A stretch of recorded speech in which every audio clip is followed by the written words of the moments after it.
think I've already let it out.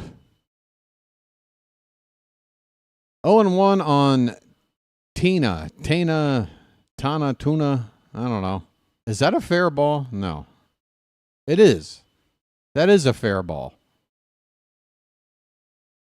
Third extra base hit of the night for Jose Tana. Second double. He's also got a triple. Both these doubles, first two doubles of his season. He's having the best night of his major league career, just like Austin Wynns on Sunday had his best game he'll ever have in his career. And Noel V. Marte, who going into Sunday's game did not have an RBI on the season, left that game with 7 of them. Do you realize, folks, that the 8 and 9 hitters in the Reds lineup on Sunday went a combined 11 for 14 with 13 RBI? How's that grab you? 0-1 pitch to Young is outside. 1 ball, 1 strike. Runner at second, nobody out. Nats up 7. Bottom of the 8th.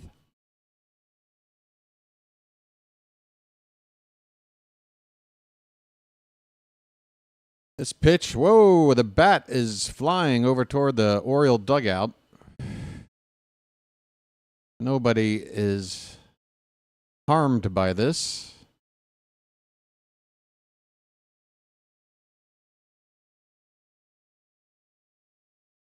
Oh, that ball hit the screen and then dropped down. Okay, so that would have flown into the crowd.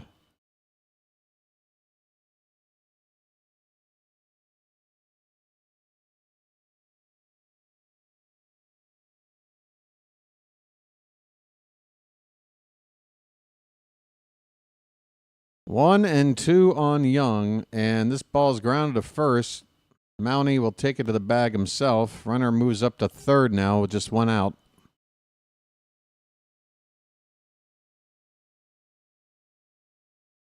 Yeah, can Mateo pitch on 1 day's rest? It's a good question.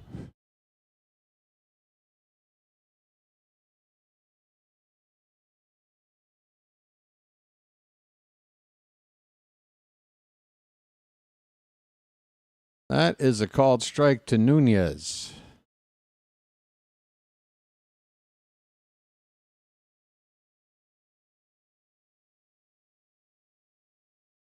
Left-hander Poche getting loose for the Nationals. I guess they're not going to try for the complete game shutout for Parker. But they'll bring out yet another lefty. 0-2 on Nunez. Pitch. Swing and a miss. Aiken gets him to chase a changeup low and away for the strikeout.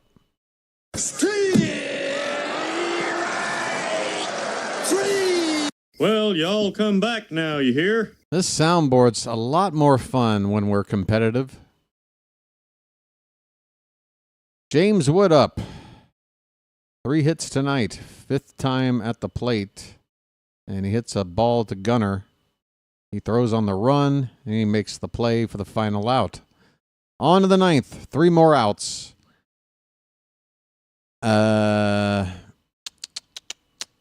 We got 3 more outs to play with. Down 7.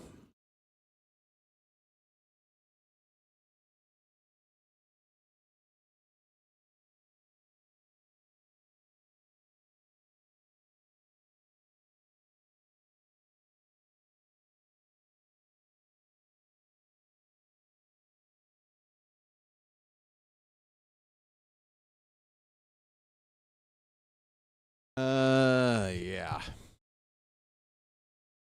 Do you think Hyde may actually get fired soon? Mr. Hyde, honestly, okay, so this is, how many people are here right now? If you haven't heard this, this is my take, okay?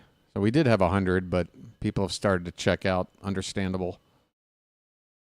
With this new ownership, I think when they came in to buy this team fully on board with Elias as the GM, with the rebuild that has happened here, the fact that this team has won a combined, what is it, 192 games over the last 2 seasons.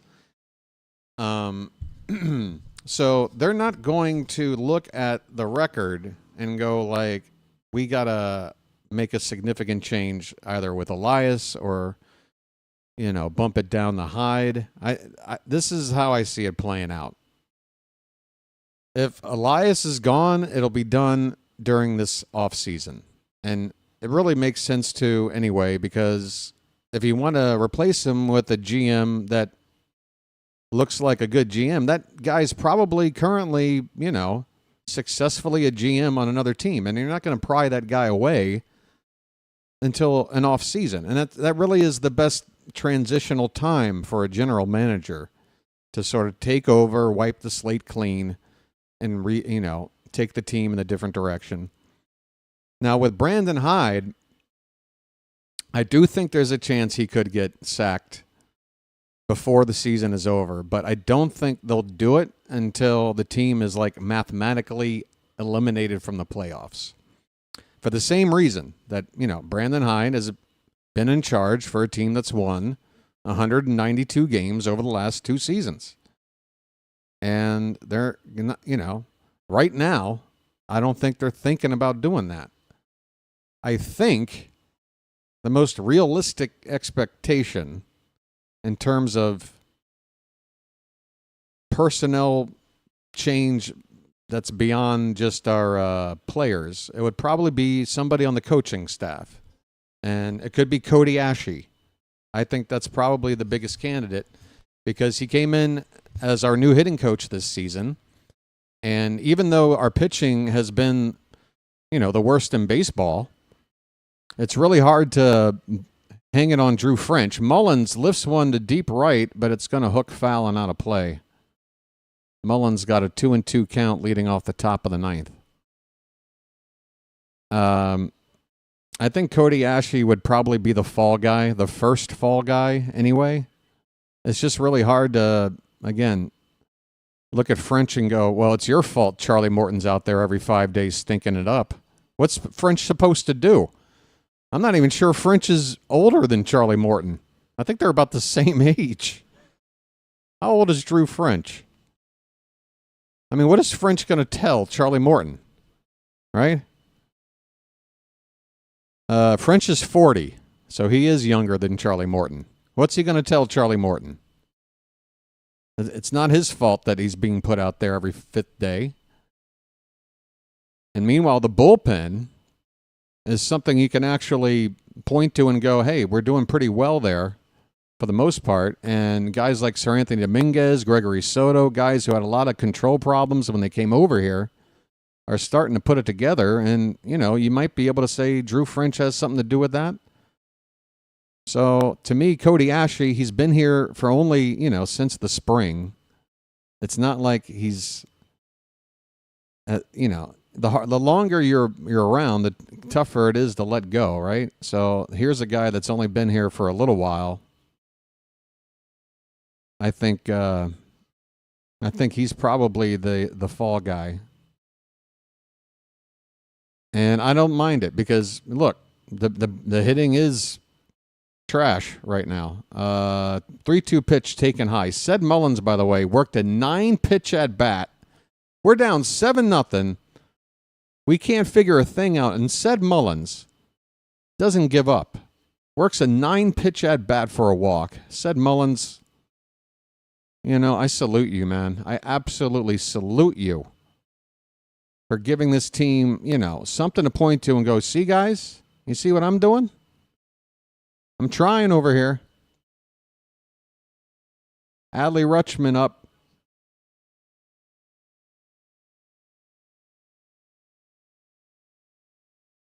He's 0 for 3. 1-0 count. Taken for a strike, 1-1.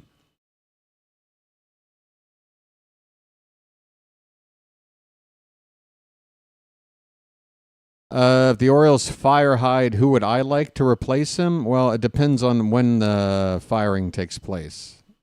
Swing and a miss, 1-2. If the Orioles do let go of Hyde in the season, I think it's only natural to turn to Buck Britton because you're promoting from within. There's a familiarity already there. You can basically give Britton a shot. It might be a 50, 55 game sample or something, right? And if he looks competent in that sort of audition, then maybe you look at him as a long-term guy. Otherwise, I personally would, have Britton come in, finish the season, and if we want to look for something potentially better or more promising or whatever, I personally would love to find a manager out there that has postseason experience, winning postseason games. To me, that is something as valuable as anything else. Adley Rutschman just drew a walk, back-to-back walks. I'm walking here. I'm walking here. First 2 men on. Gunnar coming up. Let's see what we do here. His name's Gunnar, and he's dating my mom. One more sec, folk. I'll be right back. There's a mound meeting, by the way.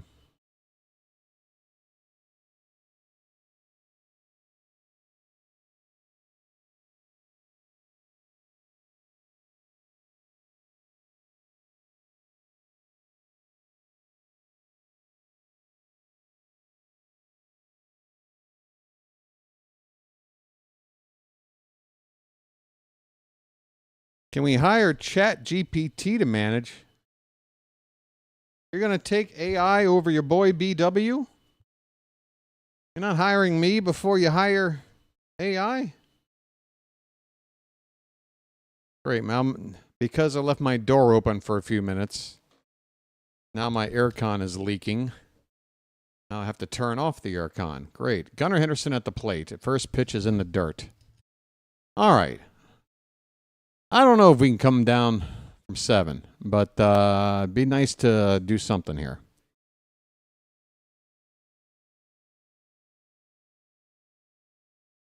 Pitch. Low, 2-0. Poche is having problems out there.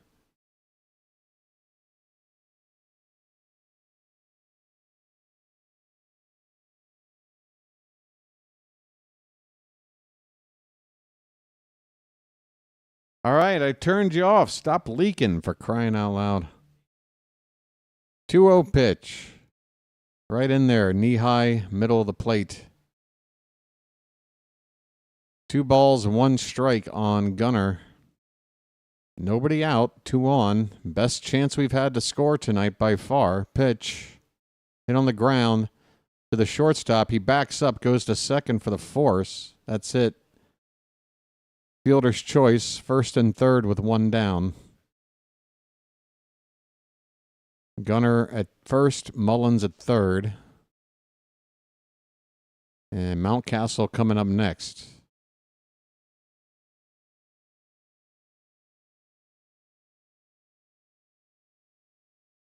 And they're going to make a pitching change here, are the Nationals. With the righty Mountcastle coming up, they're going to go to a righty. And we have the option, if we'd like, to counter this with Ryan O'Hearn. See if we do that or not as this game goes to commercial. All right. Would you please stop leaking? Oh, boy. I got to get the... Oh, boy. Look at that. Wow. That bald spot on the back of my head is... I got to buy a yarmulke. It's getting so large. Folks, I'm getting so old. Did you see that bald spot? Where is it? Hold on. Let me turn my head again. I have to turn it more? Oh, how far do I have to go? I'm trying to look. I can't look and see at the same time. I have to wait for the delay. I don't know. God. Wait till your bald spot gets a sunburn. I thought it was the moon. Hey, let's talk about my bald spot. No, really. I mean, I know it's there. Trust me. When I go to the barber, they got the reverse mirror, and I've been going to the same barber over here for 9 years, and I've been watching over time this circle getting larger and larger and larger on the back of my head. Now, luckily, I'm a tall guy in a part of the world where my height makes me the tallest guy around 99% of the time. So all I have to do is just constantly stand. As long as I don't sit, nobody sees it. I'm good. I just never sit down. It's called a life hack, folks. Cole Henry is in. He's made 2 appearances. He hasn't given up a run. Don't know anything about him, but he's a right-hander. Did we make a counter move? No. Mountcastle's coming up. Why make a move? Mountie hits one on the ground, foul, third base side. I mean, we got Ryan O'Hearn. He's got a pretty good average, up around 300. 2 men on base here.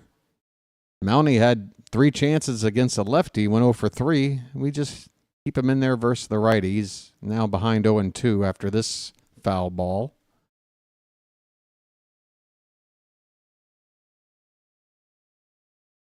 Can't grow grass on a busy street. Can I smoke it?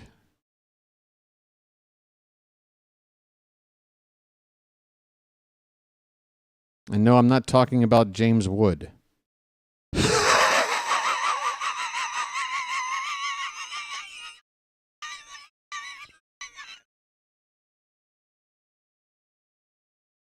Folks, I'm just, I got nothing. 1-2 pitch is outside, 2-2 on Mountie. Yeah, Ryan O'Hearn in the outfield is, you say right field, David. Left field, right field, whatever. Corner outfield. Emergency, okay. Otherwise, no. This is a swing and a miss. Mountcastle strikes out.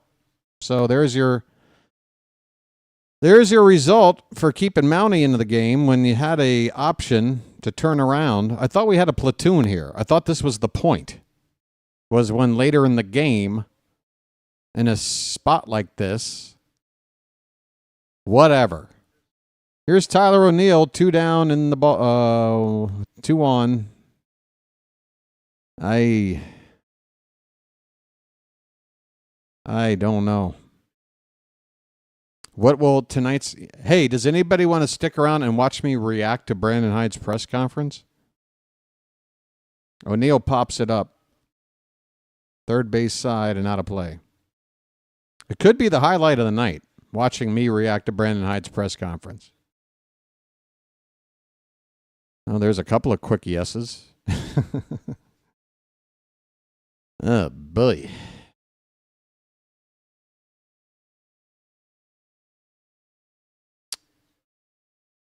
One pitch taken upstairs. 2-1 on Tyler O'Neill. 0 for 3 tonight. We're still only on the 1 hit, right? We had the 2 walks in this inning. Yeah, 1 hit. 2-1 pitch. Swing and a miss. We're down to our last strike. Can we double our hit total with 1 swing right now?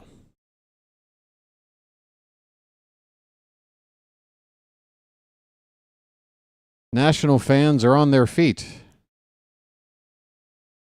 And the umpire indicating to the pitcher that he did not give the batter time to set in the box. 2-2 pitch coming. Here it is. Swing and a miss. Ball game. And the Orioles are shut out on 1 hit by the Nationals.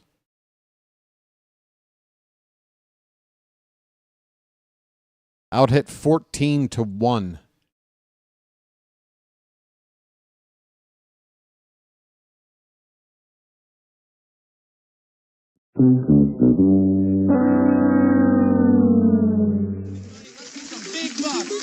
Buck, stop! Stop it all.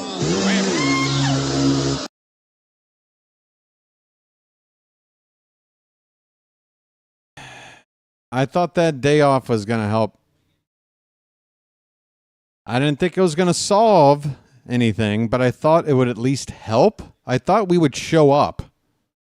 I thought we would at least show up.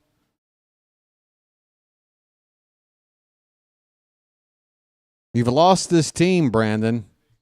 Or Elias has lost you. Somebody's lost somebody, and the whole damn team's paying for it, and we as fans are sick of it, man. Do something.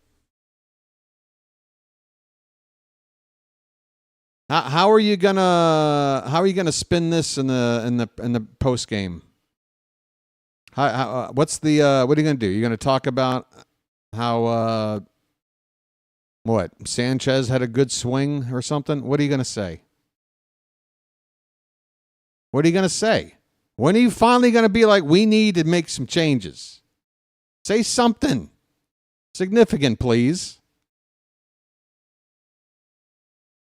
All right, where do I need to tune in for this? Because typically I just catch it on Twitter somewhere. I don't know if they're going to stick around with the Masson broadcast on this streaming platform or not. But for now, it looks like MLB.com is going to come back after a commercial break, so I will stick around. Mitchell Parker with the win, Dean Kremer the loss.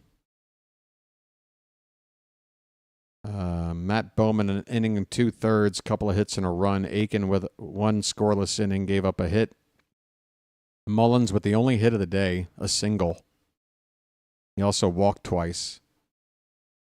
2 other walks by Oriole players, one by Adley, one by Holiday, and that's it.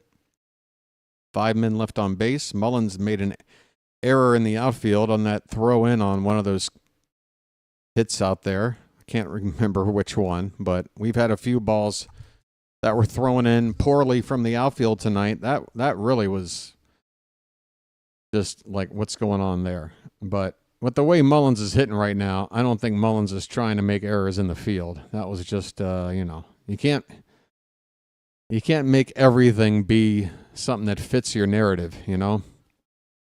Mullins is doing whatever he can. This is rough. I mean, if I'm an Orioles fan and I just spent only like 40 minutes commuting to watch this game, I still feel like, why the hell did I spend 40 minutes driving down here?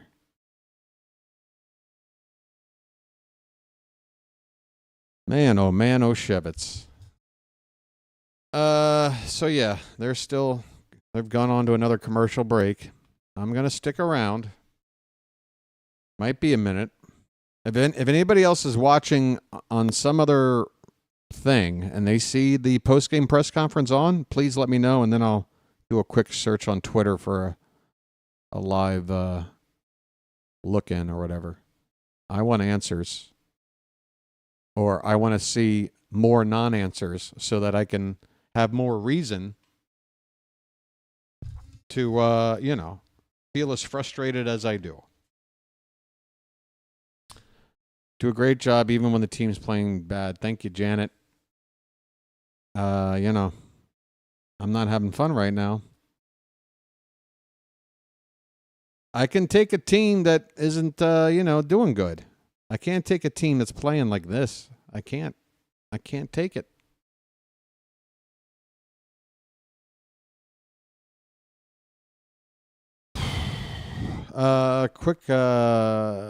Quick, what do you call it? Look at tomorrow's matchup. Tomoyuki Sagano will be on the mound. For us, it's going to be Trevor Williams on the mound for the Nationals. Williams has an ERA of 5.95 and a whip of 1.63. He's given up 26 hits in less than 20 innings.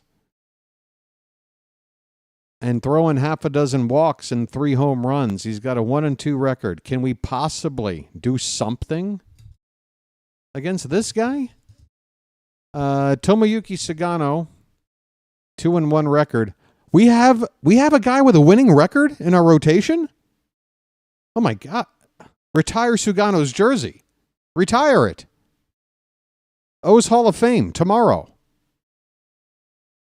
We have a starter with a winning record. And it may only last until tomorrow, so enjoy it. It's a 2-1 record, 3.43 ERA, 1.29 WHIP. Sugano versus Williams. First pitch, 6:45. I'll be on at 6:30.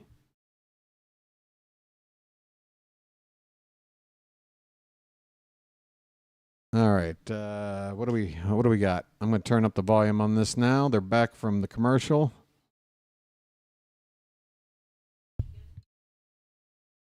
Melanie Newman on the call. Hi, Melanie. They just... I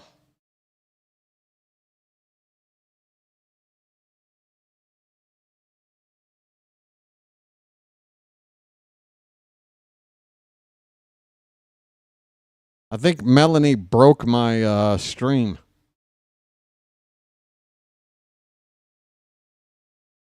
All right, there we go. Let's look at the summary, Melanie. What do we got? Yep.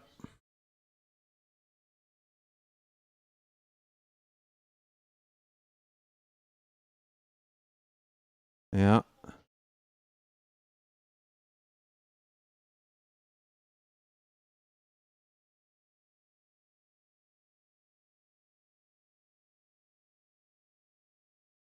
Right. Hello, Newman. Brian Roberts, folks, fellow alma mater, University of South Carolina Gamecock. We attended at college at the same time. B-Rob, please don't sugarcoat this.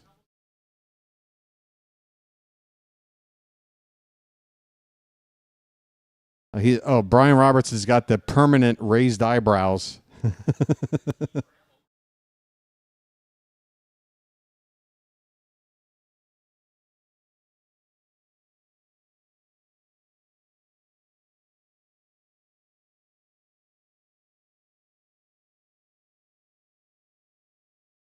So they show some highlights of the strikeouts he got, Kremer.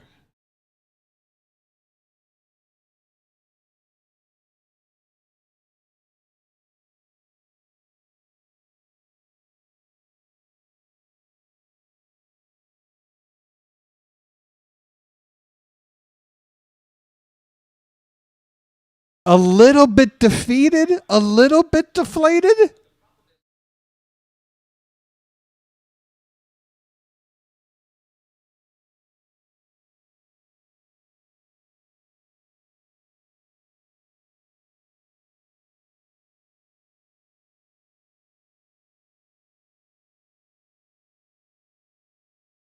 A great point, Melanie. Mitchell Parker was generating contact outs. That would explain why our offense can't do a goddamn thing. We got one hit, Melanie.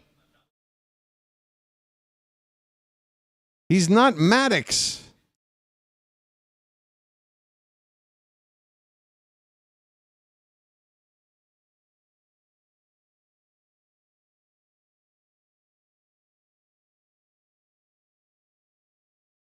B-Rob's pointing out Mullins had good ABs. Yeah, we know.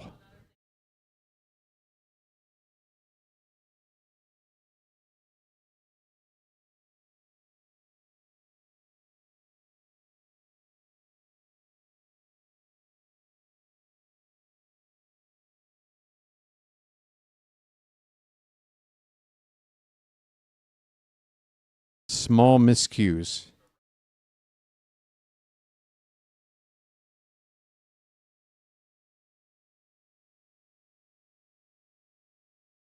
Yeah, there is no John Bacon controversy tonight at all.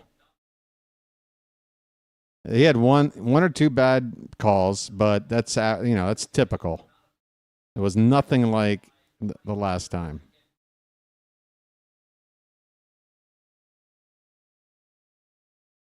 Why are you smiling, Melanie?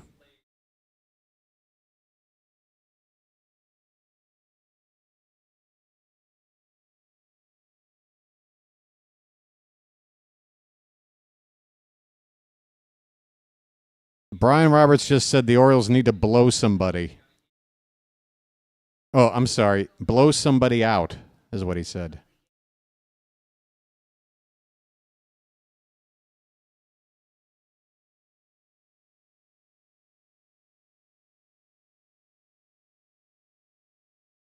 Brian, I love you, dude, but the hair. Come on, dude. The permanent raised eyebrow thing is killing me, dude.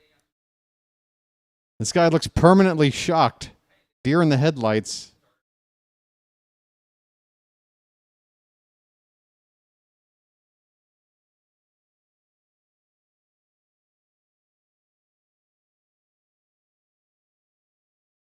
Oh, that is the good thing, Melanie. The good thing about what's going on with the team is that we'll get to see Brian Roberts again tomorrow.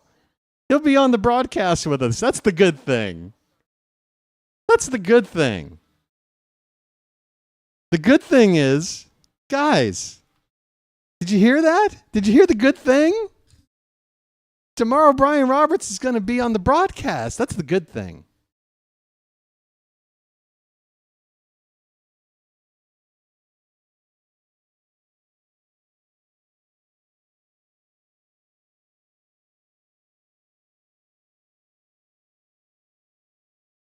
I think the press conference will be next. Oh, yeah. Let me do my Brian Roberts impression. Hold on.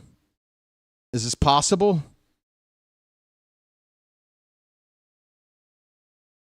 Well, Melanie, I mean, when you take a look around, we got a bit of a hole there. And hold on. Let me just make my hair as messy on purpose as possible. Hold on. Ugh. Yeah, so, I don't know. Maybe tomorrow things will get better.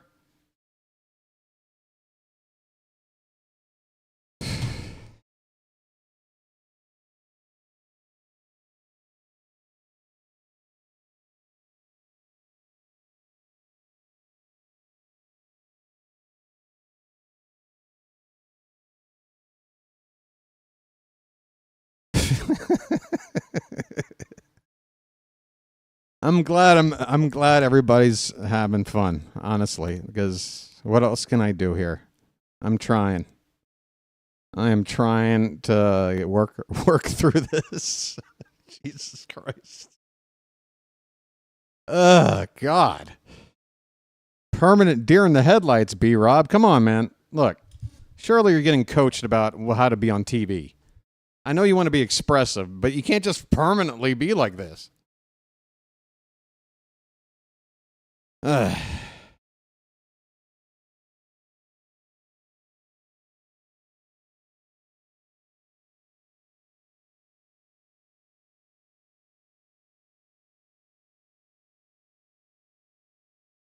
It's the best time to get behind the wheel of a sophisticated new Cadillac. Is it? Yeah, that wasn't in our favor, Melanie.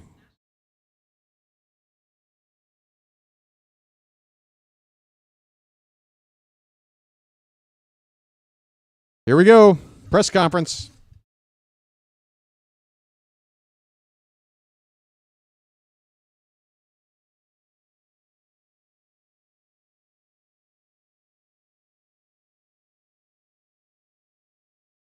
Didn't make it tough on the pitcher.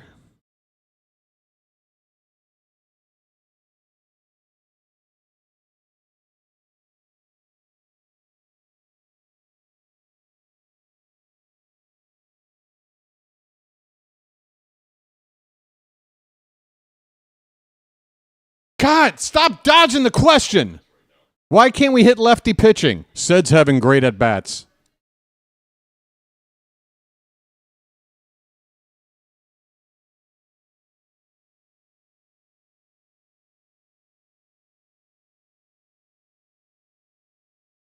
Thought Dean Splitter was okay. But apparently throwing in the middle of the plate isn't good.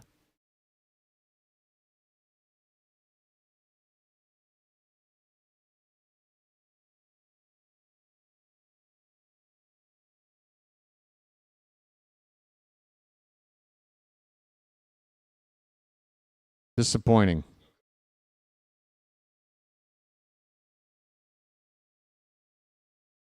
Right? What did you do during that off day? What was the off day about?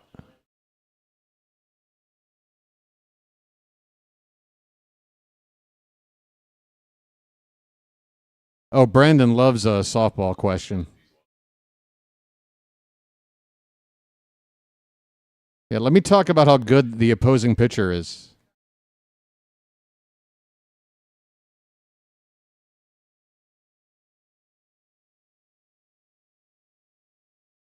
Oh, no experience.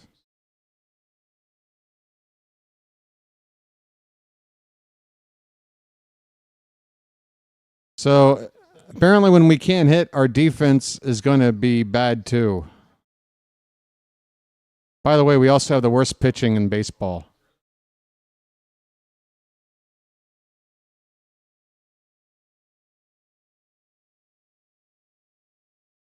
Yeah, tell me about it. We are having a tough time letting things go. Tell me about it.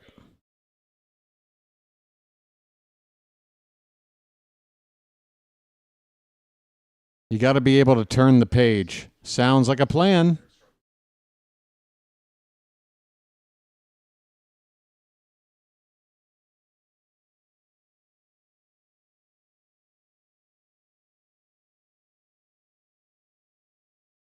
How about the overall team being in the shambles? Boy, they couldn't get out of there fast enough. Melanie Newman quickly go into a graphic. Let's play Who Am I? Let's have fun, fans. We gave you the press conference that we're obligated to. We cut away as soon as we could. Guess the silhouetted player. Have fun. Yeah, just another no addressing real problem interview. Which again makes me think it's all in-house stuff going on. There is a cancer in this clubhouse, man. I'm not going to say who it is because I honestly don't really know. I don't know.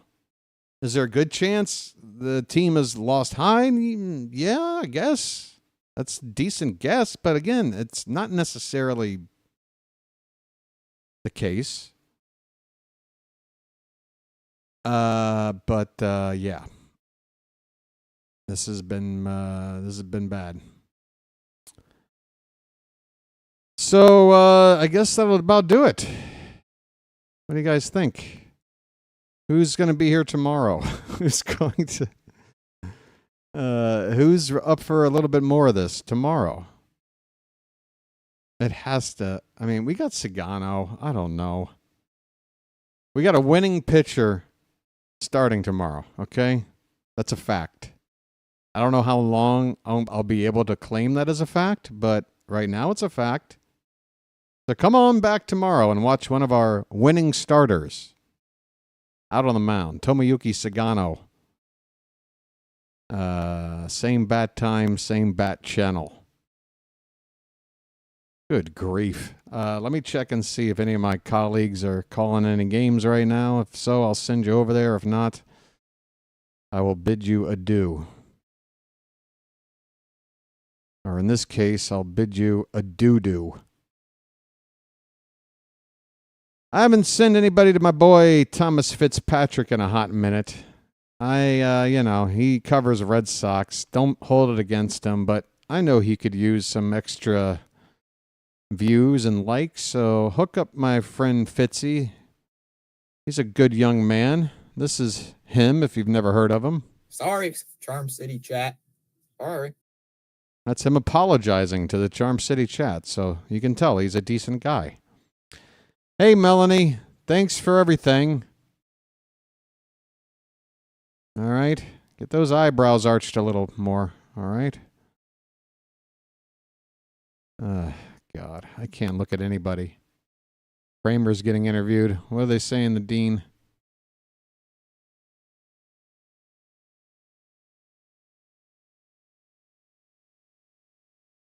Everybody just looks like they're in a coma. Everybody just looks like they're being operated, like they're not even autonomous. Like someone else is controlling them to give Chat GPT responses. Emotionless. It is bad. Final score: Nationals 7, Orioles nothing. We'll be back tomorrow to try to even up this series. And you know what? We might do it. We just might do that. Because every game is a new chance to win. Another bad loss, but it's over. Thanks for being here, folks. Thanks for the mods in the Charm City chat. Always doing a great job. And, for the people that are going to ride, who are going to ride or die like me, you guys rock. You guys are the real fans. Thick and thin. That's what I do. Oh, by the way, that poll earlier. I don't know when I exploded, but apparently it was in the middle of the game. That was the majority opinion. All right, sending it out to Thomas Fitzpatrick, folks. This has been the Birdwatcher. Hope you have a good rest of your night. See you tomorrow night. I'll chirp at you later.